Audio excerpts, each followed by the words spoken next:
If you would, turn in your Bibles to James chapter 3. James chapter 3. I was looking at how much time I have left compared to how much of the book of James I have left to cover. And there's no way that I could possibly work it to where we're able to cover everything in depth before I leave. But we're going to try and get through as much of it as possible. But also the principle that kicks off chapter 3 is really a good evangelism principle.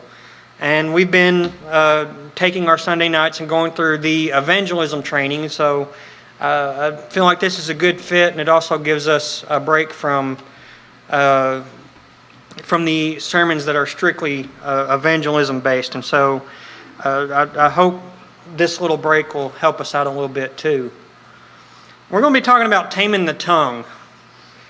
We're kicking it off into chapter 3, as I said, and I believe this passage really gets into the idea of evangelism, but it gets into the life of the Christian. It's a good principle to understand and to be able to work through it. So, as we begin chapter 3, we'll read the first 12 verses of this chapter, and then we'll go back and talk about it like we always do. So beginning in James chapter 3 at verse number 1. And by the way, before I forget, the same is true. If you would like a copy of this PowerPoint, let me know, and I'll either email it to you or we can print it off. It's no big deal with that. But anyway, getting back into chapter 3, beginning at verse 1. My brethren, let not many of you become teachers, knowing that we shall receive a stricter judgment. For we all stumble in many things. If anyone does not stumble in word, he is a perfect man, able also to bridle the whole body. Indeed, we put bits in horses' mouths, that they may obey us, and we turn their whole body. Look also at ships, although they are so large and are driven by fierce winds, they are turned by a very small rudder, wherever the pilot desires. Even so the tongue is a little member, and boasts great things. See how great a forest a little fire kindles. And the tongue is a fire, a world of iniquity. The tongue is so set among our members that it defiles the whole body, and sets on fire the course of nature, and it is set on fire by hell. For every kind of beast and bird, of reptile and creatures of the sea is tamed, and has been tamed by mankind. But no man can tame the tongue. It is an unruly evil, full of deadly poison. With it we bless our God and Father, and with it we curse men, who have been made in the similitude of God. Out of the same mouth proceed blessing and cursing. My brethren, these things ought not to be so. Does a spring send forth fresh water, and bitter from the same opening? Can a fig tree, my brethren, bear olives, or a grapevine bear figs? Thus no spring yields both salt water and fresh. And so we see a lot of things about how a Christian should talk just in normal everyday life. But the principles that we're going to talk about this evening can also be related to the idea of evangelism as well. And so the first thing that we want to talk about is that the tongue has enormous influence. Getting this principle from the first 5 verses, we see that James compares the tongue to a horse's bit and a ship's rudder, who, very small pieces. One just fits right inside the mouth, and one just a little piece at the very back of the ship. But it controls the entire animal, or it controls the entire ship. And these are small things that control something much bigger. And he even goes into the idea of the forest fire. You imagine, camping at Land Between the Lakes. All it takes is one campfire to set that whole forest on fire. Just one. Just a little piece of technology can make or break an entire invention. A few careless words can redirect an entire family, congregation, friendship, or soul. And I've got some family members in my family, and I'm sure we all do, that could work on this principle. And sometimes there are people that mean well.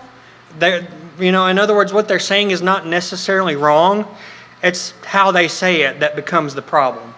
If you speak defensively, and you automatically put the other person on the defense, you see where the problem starts to elevate.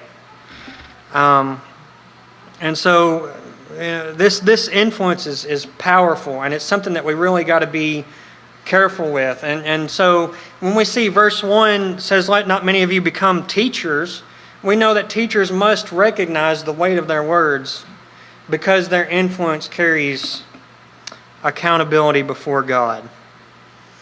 And so not only do we have to be careful what we teach, but we also have to be careful how we teach what we teach. Again, it's that same thing. It's your tone of voice, your body language, all of that stuff. It makes an influence on in how people hear what you're trying to say.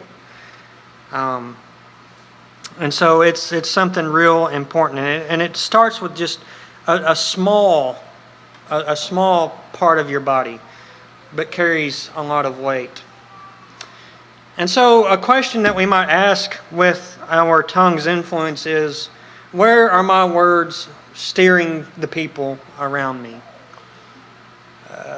I'll tell a story, and this is directly from my Thanksgiving table this past year. I went to go home with family, and it was Thanksgiving, and the night before the meal, my granddad sat down with me. He said, "Cody,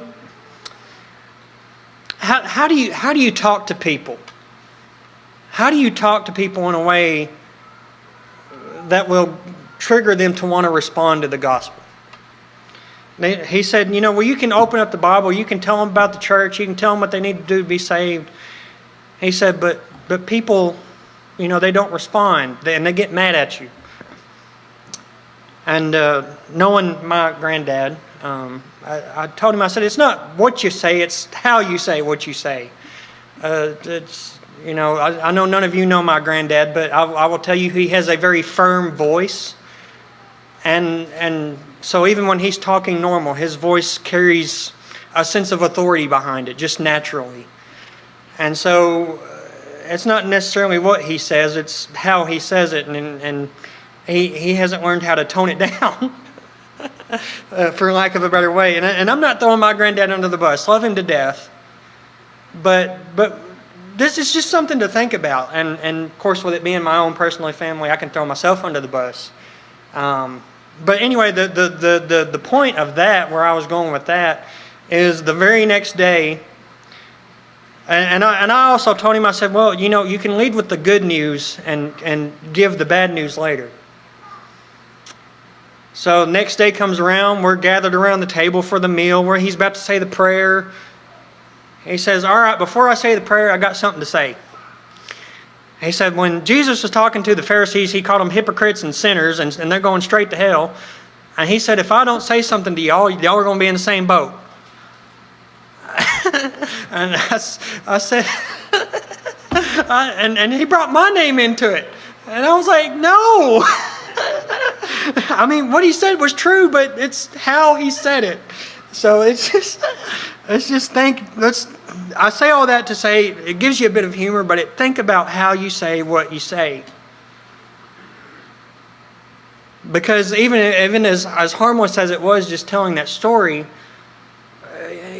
who knows if he had said something different, or if he'd said it with a different tone, maybe somebody in my family would have wanted to know more that day. Just maybe. But it's just something to think about. And so the next thing we want to learn is that the tongue can cause terrible destruction. And this kind of goes right along with the story that I just told as well. James calls the tongue a fire capable of setting an entire life ablaze. And we talked about it, just earlier. You go camping at LBL and you light the fire on the wrong day, the wind picks up or whatever, and before you know it, the entire campsite's up in flames. James compares the tongue to those very things. Gossip, anger, slander, sarcasm, and false teaching can destroy reputations, homes, and churches. And so the weight of our words means something. Do you know I used to know somebody, we called her the town gossip. And I won't mention names and I won't mention stories, but we used to call her the town gossip. You can probably figure out why. And it's this, if she knew it, everybody else in the city knew it. But that can cause damage to someone else's life. You can destroy people's reputations, their homes, and their churches just by giving out seemingly harmless information. We can destroy our influence here in the city of Dover and the greater Stewart County by doing the same thing. Again, what we say to that person may not necessarily be wrong, but how we say it and how we come across, it can damage some things. And so we see James again using another practical example. Man has tamed wild animals. James says the tongue is too difficult to tame because it reveals the deeper problem of the heart. The proverb writer is, so as a man thinks in his heart, so he is. Jesus makes a similar statement in his teaching. What comes out of our mouth begins in our hearts. It begins on the inside. It's not what goes in that defiles the man, but it's what goes out that defiles the man. And so even though we have a great amount of influence and a great amount of positive things can come based on what we say, how we say, who we say it to, and all that stuff, we have to be careful of the flip side of that coin, to where people, if we say something maybe not meaning to say it, it can do just as much damage, just as good as it can do the good. And so we ask these questions. Maybe before they tell you to think before you speak. That was one of the things we learned in school. Think before you speak. And so will these words heal or harm? Will what I'm about to say be beneficial to the person? Will it benefit their soul? Or will I do more damage than what has already been done? How does this apply to evangelism? Well, of course, if you're going to take the preach to them approach, you need to be careful with what you say. But, when you show love and compassion to people, people see that. People see when it's genuine. And one word, if any, if it was only one word, can change someone's life. Think about that. One word. One invitation. One prayer, one phone call. All of those things can change the outcome of somebody's life. It can also destroy someone's life. We've got to be careful when we tread, especially with our words. And then the final point that I want to make with this particular passage is that the tongue must match the Christian life. We see how powerful the tongue is, and that it's able to steer an entire life to either a positive direction or a destructive, destination. We see that we have a lot of influence, and our words carry more weight than maybe we think. And so the solution, the way we avoid the problem, is by trying to get our words to match the Christian life. And of course that begins with the heart. Like we said, so as a man thinks in his heart, so he is. It begins in the heart no matter what. James condemns the inconsistency of praising God while cursing people made in God's image. And it's interesting that this is followed up right after chapter 2. You know, we spent a lot of time in chapter 2 talking about favoritism and partiality and status. But at the end of James chapter 2, like we studied this morning, we know that no matter where you fall on that spectrum, you've got to do God's things God's way. That's the bottom line. Doesn't matter how much money you have. Doesn't matter how much money you don't have. Doesn't matter how much sin you've had in your past life. Or if you've never sinned that much at all. Wherever you find yourself on that spectrum, you have to come to God and you have to do it on God's terms. And so we see James condemning hypocrisy. The I'm going to limit my faith to these four walls type of faith. The I'm going to only say good things while I'm here kind of thing. I won't tell this story, but there's a comedian that talks about being a part-time Christian.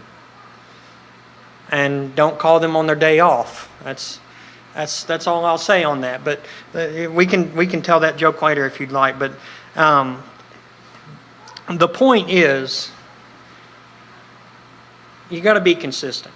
And that's what James is really saying from the start. You've got to be consistent. A spring of water cannot produce both fresh and bitter water. And so a faithful Christian should not produce both worship and wicked speech. I've seen countless people who claim to be followers of Christ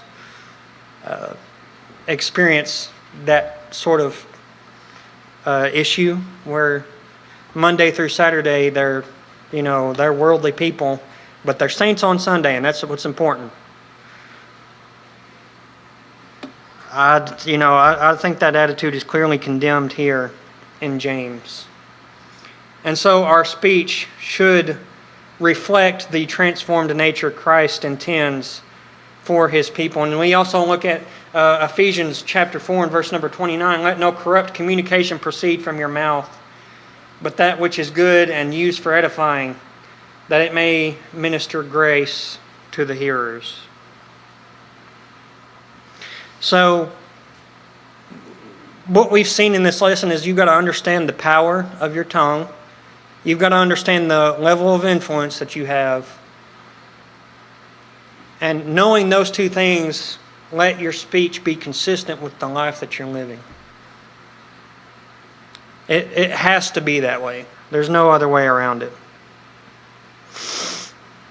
And so the application question for this point: if someone listened to the way I speak throughout the week, at home, at work, online, and in moments of frustration, would they clearly hear evidence that my heart truly belongs to Christ? And that's something that we all need to think about, especially in today's world. Our political views may come out. How we handle frustrations may come out. All of those things, we've got to think about those things. And maybe it's back to what you're saying is not necessarily wrong, but how you say it, the context in which you say it, that can cause just as much a problem.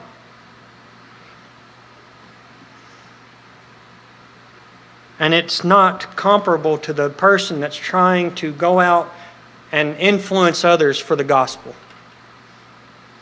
And so this principle, we often apply it just to preachers or maybe to elders and Bible class teachers. But it's clear that this principle applies to everybody sitting in these pews. Everybody. Because even though you may never lead a Bible study, even though you may never have a direct conversation with somebody, you'd be surprised at what your words do for someone's life. I've witnessed it personally. I've got several stories, but again, I won't take the time to share stories. We've got a lot of text to cover. And so with this, getting a good Monday morning question for this. I feel like this question right here could be the Monday morning question, but we've got this one.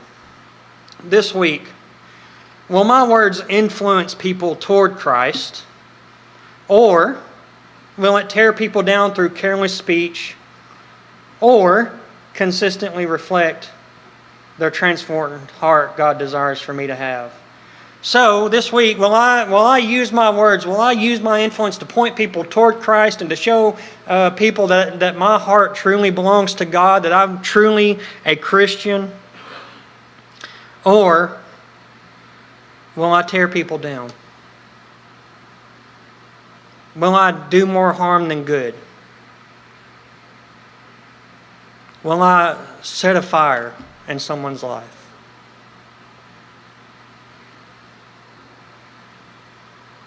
That's a very powerful question. And it's something that we need to all take the time to consider. Not just in evangelism, but in all that we do. And so when we ask this question, when someone comes to us and asks that question, what must I do to be saved?